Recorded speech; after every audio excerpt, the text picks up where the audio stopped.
കാണാതായി 71 ദിവസത്തിനു ശേഷം അർജുന്റെ മൃതദേഹം കണ്ടെത്തിയിരിക്കുന്നു. ഡ്രഡ്ജർ ഉപയോഗിച്ച് പുറത്തെടുത്ത ട്രക്കിനുള്ളിൽ അർജുന്റെ മൃതദേഹവും കണ്ടെത്തുകയായിരുന്നു. ക്യാബിനുള്ളിലായിരുന്ന മൃതദേഹം പുറത്തെടുത്ത ബോട്ടിലേക്ക് മാറ്റി. മൃതദേഹം അർജുൻ്റേത് തന്നെയാണെന്നാണ് മനാഫും ജിതിനും പറയുന്നത്. ഇനി കൂടുതൽ പരിശോധനകൾക്ക് ശേഷമായിരിക്കും ഔദ്യോഗിക സ്ഥിരീകരണം ഉണ്ടാകുക. നിരവധി സമ്മർദ്ദങ്ങളും വെല്ലുവിളികളും കടന്ന് പല ഘട്ടങ്ങളിലായി നടത്തിയ തിരച്ചിലിനൊടുവിലാണ് ലോറി കണ്ടെത്തിയത്. രാവിലെ നടത്തിയ തിരച്ചിലിൽ കൂടുതൽ ലോഹഭാഗങ്ങൾ കണ്ടെത്തിയിരുന്നു.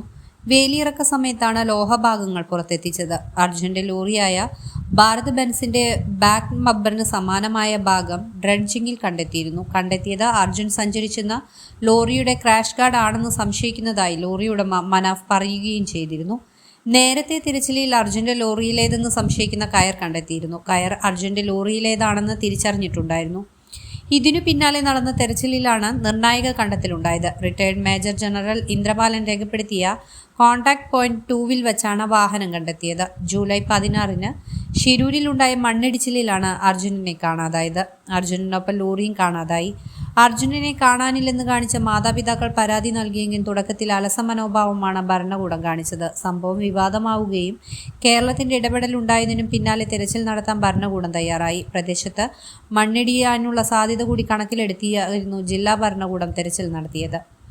മണ്ണിടിച്ചിലുണ്ടായ പ്രദേശത്ത് ലോറി അകപ്പെട്ടതാകുമെന്നായിരുന്നു ആദ്യമുയർന്ന സംശയം. ഇതിന്റെ അടിസ്ഥാനത്തിൽ മണ്ണിടിച്ചിലുണ്ടായ പ്രദേശത്തെ മണ്ണ് നീക്കം ചെയ്ത് പരിശോധന നടത്തി. എന്നാൽ ലോറി കണ്ടെത്താനായിരുന്നില്ല. തുടർന്നാണ് സോണാർ പരിശോധനയിൽ ഗംഗാവലി പുഴയിൽ ലോഹ സാന്നിധ്യം കണ്ടെത്തിയത്. എന്നാൽ മോശം കാലാവസ്ഥയും പുഴയിലെ ശക്തമായ അടിയൊഴുക്കും രക്ഷാപ്രവർത്തനത്തിന് വെല്ലുവിളിയാവുകയായിരുന്നു. തുടർന്ന് അർജുന്റെ മാതാപിതാക്കൾ കർണാടക മുഖ്യമന്ത്രി സിദ്ധരാമയ്യയെ കണ്ട തിരച്ചിൽ പുനരാരംഭിക്കണമെന്ന് അഭ്യർത്ഥിച്ചിരുന്നു. ഇതിന്റെ അടിസ്ഥാനത്തിൽ കൂടിയാണ് സാങ്കേതിക പ്രശ്നങ്ങൾ പരിഹരിച്ച് തിരച്ചിൽ പുനരാരംഭിക്കാൻ സർക്കാർ തീരുമാനിച്ചത്. അതേസമയം അർജുനന്റെ മൃതദേഹം DNA പരിശോധനയ്ക്ക് അയക്കുമെന്ന് ജില്ലാ കളക്ടറുടെ സ്ഥിരീകരണം. മൃതദേഹം ജില്ലാ ആശുപത്രിയിലേക്ക് മാറ്റിയിട്ടുണ്ട്. DNA പരിശോധനയുടെ ഫലം വന്നതിന് ശേഷം അർജുന്റേതെങ്കിൽ മൃതദേഹം ബന്ധുക്കൾക്ക് വിട്ടു നൽകും. 2 ദിവസത്തിനുള്ളിൽ ഇതുണ്ടാകുമെന്നും കളക്ടർ ലക്ഷ്മിപ്രിയ അറിയിച്ചു. ലോറിയിൽ നിന്നും കണ്ടെത്തിയ മൃതദേഹം അർജുന്റേതെന്ന് ഉറപ്പിക്കാൻ DNA പരിശോധന നടത്തുമെന്നും ഉടൻ ഇതിനായി മൃതദേഹം അയക്കുമെന്നും കാർവാർ MLA സതീഷ് കൃഷ്ണ സെയിലും വ്യക്തമാക്കി. പരിശോധനാ ഫലം ലഭിച്ച ശേഷമാവും ഔദ്യോഗിക സ്ഥിരീകരണമെന്നും MLA അറിയിച്ചു. ഷിരൂരിൽ മണ്ണിടിച്ചിലിൽ കാണാതായി ഇനിയും കണ്ടെത്തിയിട്ടില്ലാത്ത 2 പേർക്കായി തിരച്ചിൽ തുടരുമെന്ന് കാർവാർ MLAയും സ്ഥിരീകരിച്ചു. കർണാടക സ്വദേശികളായ ലോകേഷ്, ജഗന്നാഥൻ എന്നിവർക്കായാണ് നാളെയും തിരച്ചിൽ തുടരുക.